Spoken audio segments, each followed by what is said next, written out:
Endometriosis ఉన్న వాళ్ళు జనరల్గా ఇది వచ్చిన వాళ్ళని మనం కంపేర్ చేసుకున్నట్టయితే అధికంగా బరువు ఉండడము, సెడెంటరీ లైఫ్ స్టైల్ ఉండడము, లేకపోతే ఫాస్ట్ ఫుడ్స్ ఎక్కువ తీసుకోవడము, లేకపోతే అన్నిటికన్నా కొంతమంది అన్నీ బాగున్నా కానీ ఫ్యామిలీ హిస్టరీ ఉంటుంది.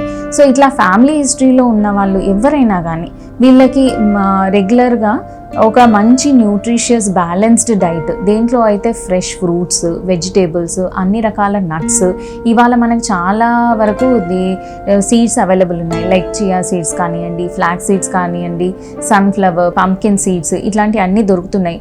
సో వీటిని రోస్ట్ చేసి వాళ్ళు పౌడర్ ఫామ్లో డైలీ 2 స్పూన్స్ తీసుకున్నట్టయితే వాళ్ళకి చాలా బెటర్ ఉంటుంది. ఈవెన్ ప్రోటీన్ కంటెంట్ ఎక్కువ ఉన్న ఫుడ్ని తీసుకొని కార్బ్స్, సింపుల్ షుగర్స్, డెజర్ట్స్ లాంటివి అవాయిడ్ చేస్తూ ఒక బ్యాలెన్స్డ్ డైట్ని తీసుకున్నట్టయితే వాళ్ళకి చాలా హెల్ప్ అవుతుంది. ఇదే కాకుండా ఎర్లీ మార్నింగ్ లేవడము, యోగా చేయడము అండ్ మెడిటేషన్ చేయడము, దీని ద్వారా సూర్య నమస్కారాలు లాంటివి చేసినట్టయితే ఈవెన్ చాలా వరకు హార్మోనల్ రెగ్యులేషన్ జరుగుతుంది అండ్ ఒబేసిటీ అనేది కంట్రోల్లో వస్తుంది. ఒబేసిటీ వల్ల పెరిఫరల్గా రిలీజ్ అయ్యే ఈస్ట్రోజన్ యాక్టివిటీ ఏదైతుందో అది తగ్గుతుంది. సో ఇవన్నీ ఇండైరెక్ట్గా కాంపోనెంట్స్ ప్లే చేస్తున్నాయి అన్నమాట ఒక ఎండోమెట్రియోసిస్ పేషెంట్కి.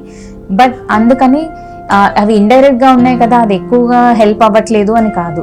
ఎవరెవరైతే ఈ చేంజెస్ చేస్తున్నారో చాలా వరకు రెస్పాన్స్ కనపడుతుంది.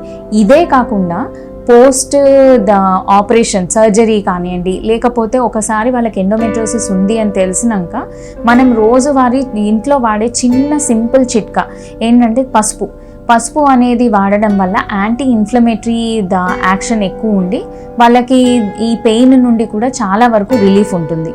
ఈ పసుపు ఒకటే కాకుండా ఇంకా చెప్పాలని అంటే కుంకుమ పువ్వు, ఇది కూడా డైలీ 1 or 2 స్ట్రాండ్స్ మన తీసుకునే డైట్లో వాళ్ళు దాన్ని ఇంక్లూడ్ చేసుకున్నట్టయితే మెన్స్ట్రల్ పెయిన్ నుండి చాలా వరకు రిలీఫ్ ఉంటుంది.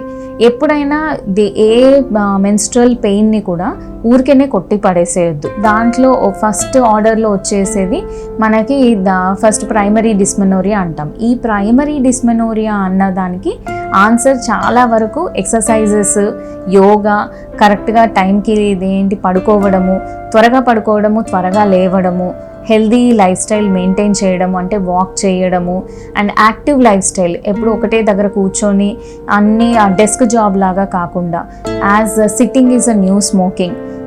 సో ప్రొలాంగ్ సిట్టింగ్ లేకుండా ఎవ్రీ 1 hourకో 1.5 hourకో ఒక చిన్న గ్యాప్ లేసి వాష్రూమ్కి వెళ్ళి రావడము, లేకపోతే లేసి ఒక 1 glass వాటర్ తాగి రావడము, ఇట్లాంటివి చేంజెస్ చేస్తూ ప్రొలాంగ్డ్గా కూర్చునే జాబ్స్ ఏమైనా ఉంటే దాన్ని కొంచెం మినిమంగా చేంజ్ చేస్తున్నట్టయితే వాళ్ళకి చాలా వరకు బెటర్ అవుతుందన్నమాట.